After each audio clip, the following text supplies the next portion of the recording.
jungle.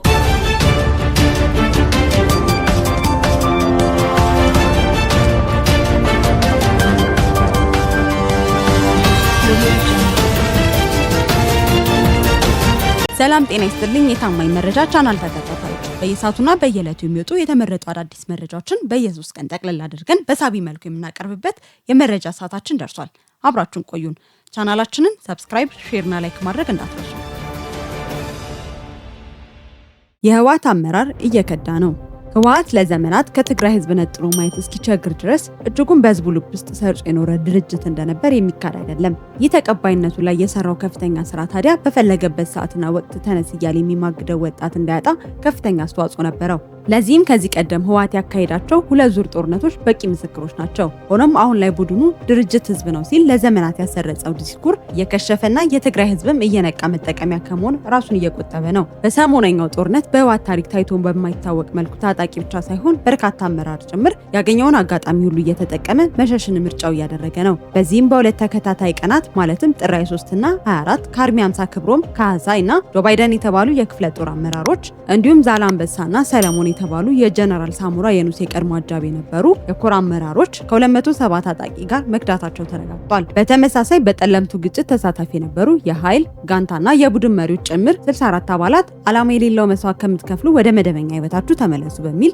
የቤተሰብ ግፊት ካደረጃጀቱ እንደጠፋ ለማወቅ ተችሏል። በተጨማሪ በአዲግራት ከሚገኘው የአርሚ 15 የሻለቃ አመራሮች ጨምሮ 200 ታጣቂዎች ቡድኑን ከድተዋል። በተያያዘ መረጃ በምዕራብና ደቡብ ግንባሮች ግጭት መከሰቱን ተከትሎ የአርሚ 11 50 22 24 35 እና 44 አካል የሆኑ ታጣቂዎች ከነትጥቅ ጭምር የመጥፋት ሁኔታዎች እየተስተዋሉ እንደሚገኙ ተረጋግጧል። የሚከዳው ታጣቂ መበራከቱን ተከትሎ ጉዳዩ አሳሳቢ ሁኔታ ላይ በመድረሱ አስቸኳይ መመሪያዎች ከከፍተኛ አዛዡ ወርደዋል። እንግዲህ ህወሓት ገና ከጀምሮ ታፍኖ የቆየው ታጣቂው ጦርነቱ እንደ መልካም አጋጣሚ በመጠቀም ቤቱን ባዶ እያስቀረው ይገኛል። ህወሓት ለሰው ልጅ ምንም አይነት ክብር የሌለው ድርጅት ነው። በመሆኑም አሁንም ላልተከፈለ ደሞዝ በአደባባይ ምሬትክን ስታሰማ የነበርከውና ከፍተኛ አመራሩ ጥያቄህን ጠምዝዞ ለራሱ ሀብት ማካበቻ የተጠቀመብህ የህወሓት ነባር ታጋይ ህወሓት ዝመት ብሎ ባስታጠቀ መሳሪያ ወደ ዋናው ጠላት ወደ ራሱ ዝመትበት። እናም ለትግራይ ህዝብ ረፍትን እንድትሰጥ ይጠበቃል። ይህ በእንዲህ እንዳለ ጽንፈኛው የህወሓት ቡድን ለጦርነት ያሰማራቸው ታጣቂዎች እንደ ቅጠል መርገፋቸውም ቀጥሏል። ለአብነትም ጥር 23 ከሌሊቱ 10 ሰዓት ጀምሮ በነበረው ስምሪት ከማይበርና አካባቢው ከሚገኝ የታጣቂ ኃይል ውጪ በሌሎች ቀጠና የሚገኝ ታጣቂ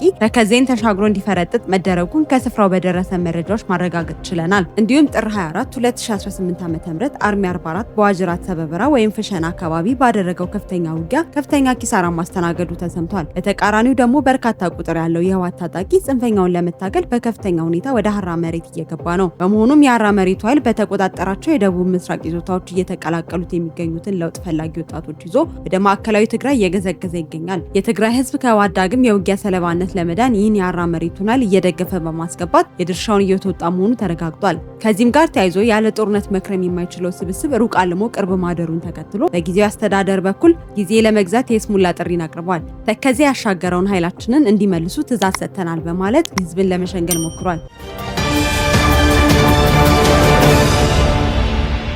ወደ ቀጣይ ዜና ተሸጋገርን። የከሸፈው የሐውዜኑ ድራማ በሽሬ የጦርነት ኪሳራ ገና በክልሉ ሳይጠፋ ህዝብ ከቁስሉ ሳይሽር ሌላ ዙር ጦርነት ለማስነሳት ከጥፋቱ የማይማረው ጽንፈኛው ቡድን እየተንቀሳቀሰ ይገኛል። ከሰሞኑን ሽሬ ላይ የተመቱ ተሽከርካሪዎችን በተመለከተ በህዝቡ ዘንድ በደርግ ዘመን እንደተፈጸመው የሻዕቢያና የወያኔ አይነት ሴራ ነው የሚል እምነት መፈጠሩ ተሰምቷል። ያኔም ልክ እንዳሁኑ ህዝቡን ቢለ ጦርነት ማለቱን ተከትሎ ቁጭትና ለመፍጠር በሚል ሐውዜን ላይ የራሱን ህዝብ ራሱ ለጥቃት አመቻችቶ በኃይል እንዲደበደብ ማድረጉ የሚዘነጋ አይደለም። አሁንም በህዝቡ ላይ ግፍን መፈጸም ልማዱ የሆነው ይህ ኃይል ተመሳሳይ ተግባሩን ሊፈጽም እንደሚችል ተጠርጥሯል። ደስ የሚለውና ተስፋ ሰጪ ሆኖ ደግሞ ዛሬ እንደትናንቱ በቡድኑ ድራማ ሊታለል የሚችል ትግራዊ አለመኖሩ ነው። ሆኖም ግን ጽንፈኛው የህወሓት ቡድን ተስፋ ሳይቆርጥ የጦርነት ጥረትን እያደረገ ይገኛል። በዚህም መሰረት የሻዕቢያ ወታደሮች አዲግራትን ዋና ማዕከል በማድረግ የሜካናይዝድ አሰልጣኞችና ሰላዮችን ወደ አጉላና ላጪ ዳዕሮ እንዲሰማሩ ማድረጋቸው ከታማኝ ምንጭ ሰምተናል። የግጭት ጠማቂ ቡድን እንቅስቃሴ በትግራይ ጊዜያዊ አስተዳደር የሚደገፍ መሆኑ ደግሞ ይበልጥ ያሳዝናል። ጀነራል ታደሰ በሚዲያ ብቅ ብለው በሰጡት ቃለ ምልልስ የህወሓትን ትንኮሳ ቀለል አድርገው የወልቃይት ጉዳይ እየተረሳ ስለነበር ለማነቃቃት የተደረገ እርምጃ እንጂ ጦርነት ውስጥ የመግባት ፍላጎትን ያዘለ አይደለም። እዛም ነው ከሰራዊቱ ያልጠበቅነው ተኩስ ሲከፈት ጸለምትን ተሻግሮ የሄደው ታጣቂ ወደ ኋላ እንዲመለስ የተደረገው ሲሉ ስለ ጉዳዩ ሙሉ እውቅና እንዳላቸው አሳውቀዋል። ጀነራሉ አክለውም በስምምነቱ ላይ የሰፈረውን ቦታዎች ህዝበ ውሳኔ ተደርጎባቸው ለሚገባው ይሰጡ የሚለውን ሀሳብ እንደማይቀበሉት ይልቁንም ወደ ቀድሞ ግዛታቸው በኃይል መመለስ እንደሚሹ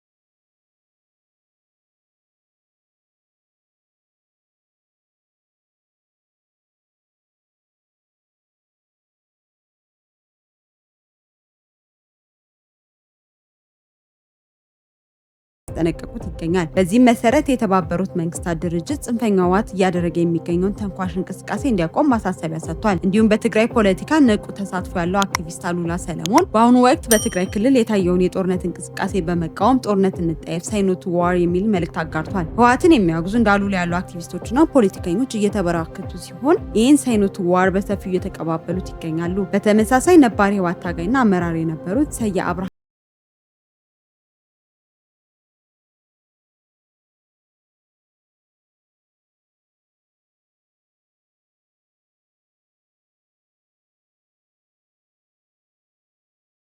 ተሳታፊ መሆን እንደማይገባውም አስጠንቅቀዋል።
እንዲጀምር ውሳኔ ላይ መድረሱ ታውቋል። አሁንም ድረስ በክልሉ ያለው የስጋት ሁኔታ ሙሉ በሙሉ ያልተፈታ ቢሆንም ለትግራይ ህዝብ ተጠቃሚነት ቅድሚያ ለመስጠት ሲባል በቅድመ ሁኔታዎች ላይ የተመሰረተ የአየር ትራንስፖርት አገልግሎት መጀመሩን አረጋግጠናል። የፌዴራል መንግስቱ እንዲሁም አየር መንገዱ ለትግራይ ህዝብ ያሳዩት ይህ ቀናነት በእጅጉ የሚያስመሰግናቸው እና ህዝባዊነታቸውን የሚመሰክር ነው።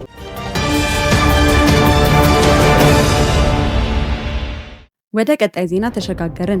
ፋኖ ከፍተኛ አጣብቂኝ ውስጥ ተዘፍቀዋል። የአማራ ርስት አስመላሽ ነኝ ሲል የከረመው ፋኖ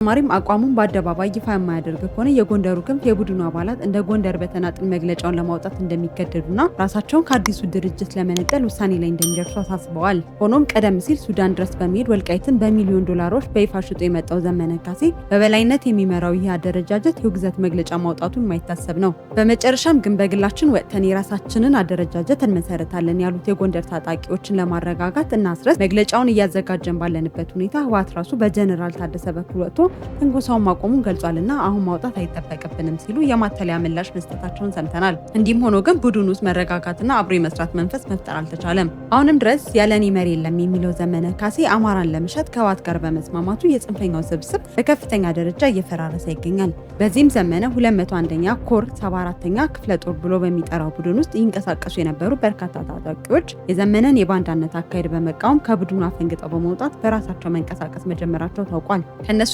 በተጨማሪ በርካታ የቡድኑ አባላት ተመሳሳይ እርምጃ ለመውሰድ አመቺ ጊዜ እየተጠባበቁ እንደሚገኙ አረጋግጠናል። እንዲሁም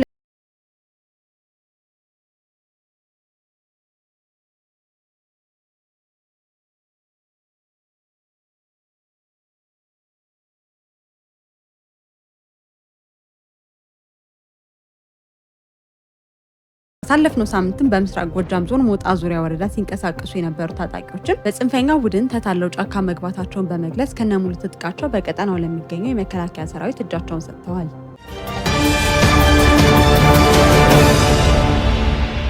ወደ ቀጣይ ዜና ተሸጋገርን። የኢትዮጵያ ተፈላጊነት ጨምሯል። ኢትዮጵያ በቀጠናው ካሉት ሀገራት ግዙፍና ጠንካራ የመከላከያ ሰራዊት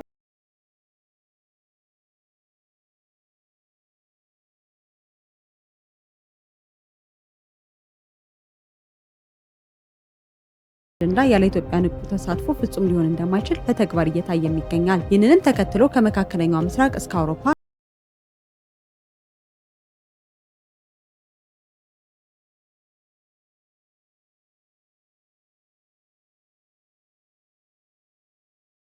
ባሳለፍነው ሳምንት የኢትዮጵያ የሶማሊያና የጅቡቲ መሪዎች በጅጅጋ ያደረጉት ቆይታ ተራ ጉብኝት ሳይሆን የቀጠናውን መጻኢ ዕድል የሚወስን ስትራቴጂካዊ እርምጃ መሆኑን ተከትሎ ግጭት አፍቃሪው ኢሳያስ በንዴት ጭሷል። ሀገራቶቹ በቀጠናዊ ጉዳዮች ላይ ፍሬያማ ውይይት ከማድረግ አልፎ በጋራ የመስራት ሂደታቸውን መጀመራቸውን ለአምባገነኑ የኤርትራ መንግስትም እንቅልፉን የነሳ ጉዳይ ሆኗል። ከዚህም በተጨማሪ የደቡብ አፍሪካዊ ፊልም አክተር ደራሲና የቴሌቪዥን ሾው አቅራቢ ትሬቨር ኖዋ ዋት ናው በሚለው ሾው ላይ የበርባዶስኗን ጠቅላይ ሚኒስትር ሚያ ሞቴሊን እንግዳ አድርጎ ባቀረበበት ዝግጅት ላይ ኢትዮጵያ ተምሳሌት ሀገር መሆኗ ለግብጽና ኤርትራ የመርዶ ያህል ሆኗል። ያላደጉ ሀገራትና ያደጉ ሀገራትን በመጥቀስ ባደረጉት ውይይት ኢትዮጵያን እንደ ምሳሌ በማንሳት ታላቁ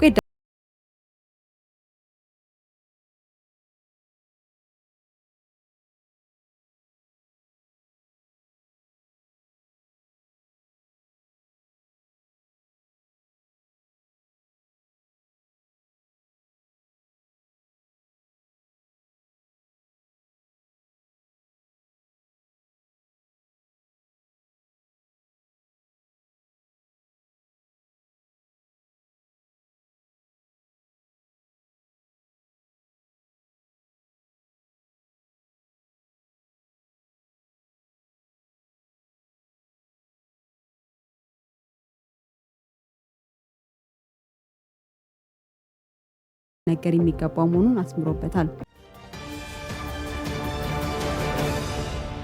የዛሬው የ3 ቀን መረጃዎቻችን እነዚህን ይመስላሉ። በቀጣይ ወቅታዊ ታማኝ መረጃዎች እንዲደርሷችሁ ቻናላችንን ሰብስክራይብ ማድረግ እንዳትረሱ።